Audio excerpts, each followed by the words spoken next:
کر چلتے ہو، جس مٹی پر تم اکڑ کر بولتے ہو، جس مٹی پر تم اکڑ کر زندگی گزارتے ہو، اسی مٹی سے ہم نے تجھے بنایا ہے اور اسی مٹی میں تجھے آنا ہے۔ کل جب قبر میں آپ جائیں گے، آپ زمین پر اگر اکڑ کر چلے ہیں تو قبر کی پکار ہوتی ہے، قبر پکارتا ہے، اے لوگوں سنو سنو، میری زمین پر تم اکڑ کر چل رہے ہو، میرے اندر آؤ تو صحیح، میں تجھے بتاؤں گا، میرے اندر تم داخل ہو تو میں تجھے بتاؤں گا۔ اور جب وہی انسان قبر کی منزل میں جاتا ہے تو حدیث کی کتابوں میں مذکور ہے کہ اس انسان کو قبر ایسے دباتی ہے کہ دونوں طرف کے مل جاتے ہیں، ایک پسلیاں ادھر ہو جاتی ہے، ایک پسلیاں ادھر ہو جاتی ہے۔ قبر کہتا ہے، اے انسان، تو جب میرے اوپر تھا تو مجھ پر اکڑ کر چل رہا تھا، مجھ پر غرور کے ساتھ چل رہا تھا، مجھ پر گھمنڈ کے ساتھ چل رہا تھا، آج تیرا غرور کہاں گیا، آج تیرا گھمنڈ کہاں گیا، آج تیری اکڑ کہاں گئی؟ دیکھ، تو میرے اندر سمایا ہوا ہے، آج میری طاقت تو دیکھ لے، آج میرے اختیار میں سب کچھ ہے۔ میرے محترم بزرگوں اور دوستو، لیکن ہم نہ زمین کی پکار سنتے ہیں۔ قرآن میں اللہ نے فرمایا، لا تمشی فی الارض مرحا، زمین پر اکڑ کر مت چلو، زمین پر نرمی کے ساتھ چلو، قدم رکھو تو نرم انداز میں قدم رکھو، اس لیے کہ یہ مٹی ایسی مٹی ہے کہ اسی مٹی سے ہم نے تجھے بنایا ہے اور اسی میں تجھے آنا ہے۔ اگر تو اس کے ساتھ اچھا سلوک کرے گا تو جب تو اس کے اندر جائے گا تو تیرے ساتھ یہ اچھا سلوک کرے گا۔ اس لیے زمین پر اکڑ کر مت چلیے۔ جب جانتے ہیں ہم کہ ہمیں مرنا ہے، ہمیں اس دنیا کو چھوڑ کر جانا ہے، تم بھلا اس رب کے پاس جانے کی تیاری کیوں نہ کریں؟ انسان مر جاتا ہے، اس کے اعمال منقطع ہو جاتے ہیں، نماز، روزہ، حج، زکوٰۃ، یہ سب منقطع، سب ختم۔ جب تک زندگی تھی تب تک یہ سب فرائض آپ کے اوپر تھے، زندگی ختم، یہ سارے فرائض ختم، یہ سارے اعمال منقطع ہو گئے۔ لیکن ایک اعمال ایسا بھی ہے جو مرنے کے بعد بھی منقطع نہیں ہوا کرتا۔ اگر آپ مر گئے، آپ کی اولاد نے آپ کے لیے کسی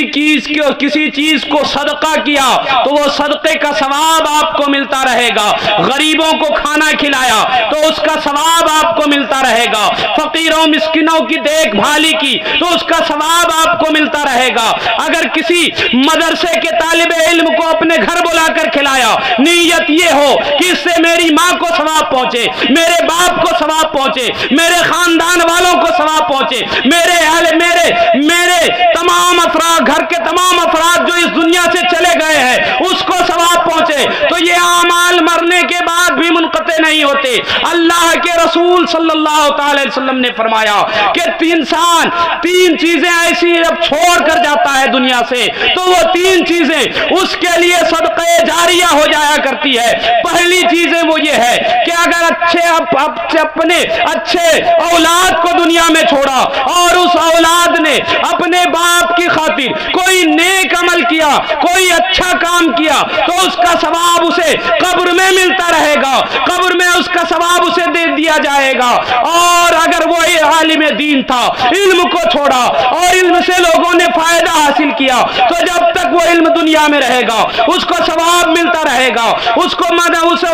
کو قبر میں ثواب ملتا رہے گا۔ اور میرے محترم بزرگوں اور دوستو، اگر کسی نے اپنے لیے کوئی صدقہ جاریہ کر دیا تھا یا اس کے بچوں نے اس کے لیے صدقہ جاریہ کیا تو قبر میں اس کو اس کا ثواب ہمیشہ ملتا رہے گا۔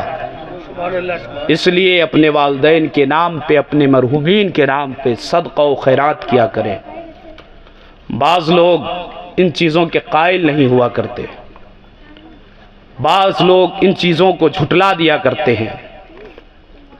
لیکن صحاح ستہ کی حدیثوں کے مفہوم کو میں آپ کے سامنے رکھتا ہوں۔ یہ سب صدقہ جاریہ ہیں۔ جب تک آپ اس دنیا میں رہے آپ نے جو نیکیاں کی وہ آپ کے ذمے تھا، لیکن جب آپ دنیا سے چلے گئے آپ کے نام پر کسی نے کوئی صدقہ کیا، آپ نے کوئی کتابیں کہیں مدرسے میں دے دی، آپ نے کسی بچے کو کھانا کھلا دیا، آپ نے کسی یتیموں کی دیکھ بھال کر لی، آپ نے کسی بیواؤں کو سہارا دے دیا، آپ نے کسی غریب اور محتاجی کی غربت کو دور کر دی، تو یہ سب صدقہ جاریہ ہے۔ یہ آپ دنیا میں آپ کی اولاد کر رہی ہے، لیکن ثواب آپ کو قبر میں دیا جا رہا ہے۔ اللہ کی رحمت کو دیکھیے، اللہ تبارک و تعالیٰ کتنا رحیم و کریم ہے کہ آپ دنیا سے چلے گئے ہیں، پھر بھی آپ کے نام میں نیکیوں کا ذخیرہ لکھا جا رہا ہے، نیکیوں کا انبار اکٹھا کیا جا رہا ہے، نیکیوں کا انبار لگایا جا رہا ہے۔ پروردگار عالم نے کتنی انسان کو سہولتیں دی ہے، کتنی آرائش دی ہے، کتنی آسانیاں دی ہے کہ ہم مرنے کے بعد بھی ہمارے سارے اعمال جب منقطع ہو جایا کرتے ہیں تو صدقہ جاریہ کا ثواب ہمیں مل جایا کرتا ہے۔ اس لیے اپنے مرحومین کے نام صدقے کیا کیجئے،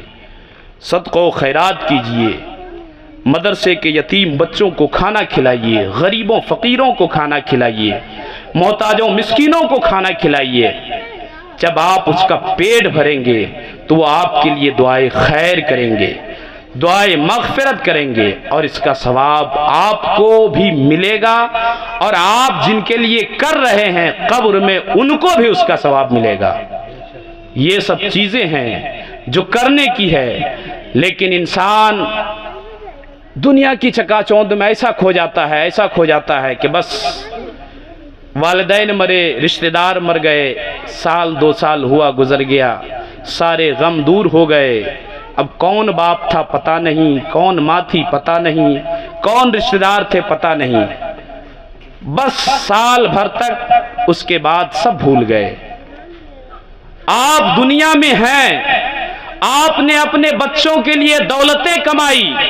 آپ نے اپنے بچوں کے لیے ثروتیں کمائی،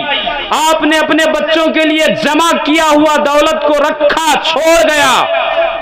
لیکن وہ دولت کس کام کی؟ وہ دولت کس لیے؟ کوئی آپ کے کام آنے والا نہیں ہے۔ اگر آپ نے اسے صدقہ و خیرات نہ کیا، اگر آپ نے اسے کسی غریب اور محتاجوں کی محتاجی کو دور نہیں کیا تو وہ دولت آپ کے لیے فائدہ مند نہیں ہے۔ آپ نے اپنے بچوں کے لیے چھوڑا، لیکن آپ کو کوئی ثواب نہیں ملے گا، اس لیے کہ آپ دولت کو جمع کرنے میں ساری زندگی گزار دیے، لیکن اس رب کی نافرمانی کرتے ہوئے آپ نے بھی ساری زندگی گزاری۔ اس لیے کہ دولت کمانا بری بات نہیں ہے، لیکن دولت کو اس کے حقدار کا جو حق ہے اس تک پہنچانا یہ سب سے بڑی بات ہے۔ آپ دولت کما رہے ہیں، آپ کی دولت میں غریبوں کا بھی حق ہے، یتیموں کا بھی حق ہے، مسکینوں کا بھی حق ہے، محتاجوں کا بھی حق ہے۔ جب تک آپ اس حق کو ادا نہیں کریں گے وہ دولت آپ کے لیے وبال جان ہے۔ اس لیے دولت کمائیے تو غریبوں کی غریبی دور کیجیے، محتاجوں کی محتاجی دور کیجیے، فقیروں اور مسکینوں کا سہارا بنیے۔ دولت کمانا بری بات نہیں۔ آج کل کے خاص کر دور میں نیکی بغیر دولت کے ممکن ہی نہیں رہ گیا، میرا جہاں تک تجربہ ہے، باقی اور بھی الگ بات ہے، لیکن آپ کو نیکیاں کرنے کے لیے دولت کی ضرورت پڑے گی۔ آپ صدقہ و خیرات کریں گے، دولت چاہیے۔ آپ کسی یتیموں کی یتیمی کو دور کریں گے، اس کے لیے دولت چاہیے۔ آپ محتاجوں کی محتاجی کو دور کریں گے، اس کے لیے دولت چاہیے۔ تو ہر محاذ پر نیکیاں کرنے کے لیے دولت کی ضرورت ہے، اس لیے دولت کو کمائیے، لیکن حق حلال کی دولت کمائیے، حرام و ناجائز کی دولت مت کمائیے۔ میرے محترم بزرگوں اور دوستو، جب ہم اور آپ کو معلوم ہے کہ ہمیں اس دنیا کو چھوڑ کر جانا ہے، اس دنیا کو خیر آباد کہنا ہے، اس دنیا کو الوداع کہتے ہوئے رخصت ہونا ہے، تو جس منزل کے لیے ہم جا رہے ہیں، جہاں پر ہمیں جانا ہے، اس منزل کی ہم تیاری کیوں نہ کریں؟ اس منزل کی طرف ہم رواں دواں ہونے والے ہیں تو اس منزل کے لیے ہم تیار کیوں نہ ہو جائے؟ میرے محترم بزرگوں اور دوستو، قبر کی منزل بہت خطرناک منزل ہے۔ قبر کی وہی منزل ہے جو پرخطر منزل ہے۔ قبر کی وہ منزل ہے جو جہاں کوئی پوچھنے والا نہیں ہے، کوئی یار و مددگار نہیں ہے، بلکہ قبر میں اگر کوئی سہارا بننے والا ہے تو میرے آقا کی ذات گرامی وقار صلی اللہ تعالی وسلم ہے۔ میرے آقا اپنے غلاموں کے لیے سہارا قبر میں بھی بنیں گے، اس دنیا میں بھی سہارا ہے، آخرت میں بھی سہارا ہوں گے، اور کل میدان محشر میں بھی سہارا بنیں گے، قبر کی منزل میں بھی سہارا بنیں گے۔ میرے محترم بزرگوں اور دوستو، اس لیے اپنے نبی سے سچی محبت کیجئے، اپنے نبی سے پکی محبت کیجئے، اپنے نبی سے الفت رکھیے، اس لیے کہ بغیر حب مصطفیٰ کے آپ کا ایمان ہی مکمل نہیں ہے۔ جب آپ کا ایمان مکمل نہیں ہے تو بھلا آپ مومن کہلانے کے حقدار کیسے ہیں؟ میرے آقا ارشاد فرماتے ہیں لا یؤمن احدکم حتی اکون احب الیہ من والدہ وولدہ والناس اجمعین، تم میں سے کوئی بھی اس وقت تک مومن کامل نہیں ہو سکتا جب تک کہ سب سے زیادہ مجھ سے محبت نہ کر لے، اپنی آل و اولاد میں، اپنے خیش و اقارب میں، اپنے والدین میں، اپنے ملنے جلنے والوں میں، اپنے رشتہ داروں میں سب سے زیادہ مجھے محبوب نہ بنا لے، اس وقت تک تمہارا ایمان مکمل نہیں ہے، تم کامل مومن کہلانے کے حقدار نہیں ہو۔ جب ہم کامل مومن نہیں ہے تو بھلا ہم مومن کہلانے کے حقدار کیسے ہیں؟ اس لیے اپنے نبی سے محبت کیجئے، جو اپنے نبی سے محبت اس دنیا میں کرتا ہے۔ میرے آقا ارشاد فرماتے ہیں کہ انسان دنیا میں جس سے بھی محبت کرتا ہے کل میدان محشر میں وہ اسی کے ساتھ اٹھایا جائے گا۔ اگر آپ اپنے نبی سے محبت کرتے ہیں تو کل میدان محشر میں نبی کے ساتھ اٹھیں گے، اگر آپ غیروں سے محبت کرتے ہیں تو کل میدان محشر میں اسی کے ساتھ اٹھیں گے، اگر آپ کسی اور سے محبت کرتے ہیں، کسی کو محبوب رکھتے ہیں تو کل میدان محشر میں آپ کو اسی کا ساتھ اٹھنا پڑے گا۔ اس لیے سب سے بہتر طریقہ ہے کہ اپنے نبی سے محبت کیجئے تاکہ کل میدان محشر میں آپ کو کسی قسم کی دقتوں کا سامنا نہ کرنا پڑے۔ میرے آقا صلی اللہ تعالی وسلم کے ساتھ جب آپ اٹھیں اور میرے آقا کی نظر رحمت آپ پر پڑے تو میرے آقا کی جب نظر رحمت پڑے گی تو اللہ تبارک و تعالیٰ اپنے محبوب کے صدقے میں آپ کو بخش دے گا، آپ کو معافی کا پروانہ دے دیا جائے گا۔ اس لیے اپنے نبی سے محبت کریں۔ میرے محترم بزرگوں اور دوستو، جب ہمیں معلوم ہے کہ ہم اس دنیا سے جانے والے ہیں تو ہمیں چاہیے کہ اپنے رب کی اطاعت میں، اپنے رب کی بندگی میں زندگی کو گزاریں۔ آج ہم اپنے رب کو بھلا بیٹھے ہیں، اپنے رب کو یاد کرنے کے لیے ہمارے پاس وقت نہیں ہوتا۔ اللہ نے صرف 5 نمازیں فرض کی ہیں، 5 نمازوں میں 24 گھنٹے میں زیادہ سے زیادہ 1.5 گھنٹہ یا 2 گھنٹہ کا وقت، 24 گھنٹے میں سے 22 گھنٹے آپ کے صرف 2 گھنٹہ رب نے مانگا ہے، صرف 2 گھنٹہ، لیکن ہم سے وہ 2 گھنٹے بھی نہیں رب کے لیے نکل پاتے ہیں۔ جس رب نے ہمیں یہ زندگی عطا کی، جس رب نے ہمیں دولت و ثروت دیا، جس رب نے ہمیں کھانے پینے کی، پہننے اوڑھنے کی ساری آشائشیں مہیا کرائی، جس رب نے زندگی کے سارے اسباب ہمیں دیے، ہمیں اسی کے لیے وقت نہیں ہے، ہمارے پاس اسی کے لیے ٹائم نہیں ہے۔ یاد رکھو، اس رب کی رحمت کی نظر اگر مڑ گئی تو سن لو، زمانے کے لوگ تباہ و برباد ہو جایا کرتے ہیں۔ یہ تو نبی کونین کا بے انتہا فضل و کرم ہے، اور اپنے آقا کا احسان مانو کہ اللہ ہم پر عذاب ظاہری نازل نہیں فرماتا، ورنہ آپ اور انبیاء کرام کی امتوں کا حال دیکھ لیں، اور انبیاء کرام کی امتوں کے حال سے واقفیت حاصل کریں کہ کسی کو بندر کی شکل دے دی گئی، کسی کو بدصورت بنا دیا گیا، کسی کو پتھر کی مورتیں بنا دی گئی، کسی پر آگ کا آسمان سے آگ نازل ہوا، سارے کے سارے جل گئے، کسی کو زمین میں دھسا دیا گیا۔ یہ رب کا عذاب آتا تھا۔ یہ تو رسول گرامی وقار صلی اللہ تعالی وسلم کا بے انتہا کرم اور احسان ہے کہ امت محمدیہ پر اللہ تبارک و تعالی ظاہری عذاب نہیں دیتا، ورنہ ہمارے اعمال ایسے نہیں ہے، ہمارے اعمال اس لائق نہیں ہے کہ ہم ہم اللہ کی بارگاہ میں حاضر ہو سکے، رب کو ہم منانے کی کوشش بھی نہیں کرتے۔ قوم بنی اسرائیل سے بڑھ کر یہ امت محمدیہ گناہوں میں ملوث ہو چکا ہے، لیکن ظاہری عذاب ہمیں نہیں دیا جاتا۔ عذاب تو ہوتا ہے، ہمیں احساس تک نہیں ہوتا، لیکن رب نے اپنے محبوب کی وجہ سے امت محمدیہ پر عذاب کو اٹھا لیا ہے ظاہری، اس لیے کہ رب نے اپنے محبوب کو، اپنے محبوب کی امت کو نبی کونین کی شکل کے مطابق پیدا فرمایا ہے، اور نبی کونین صلی اللہ تعالی وسلم کی شکل کے مطابق جس امت کو بنایا ہے اللہ نے،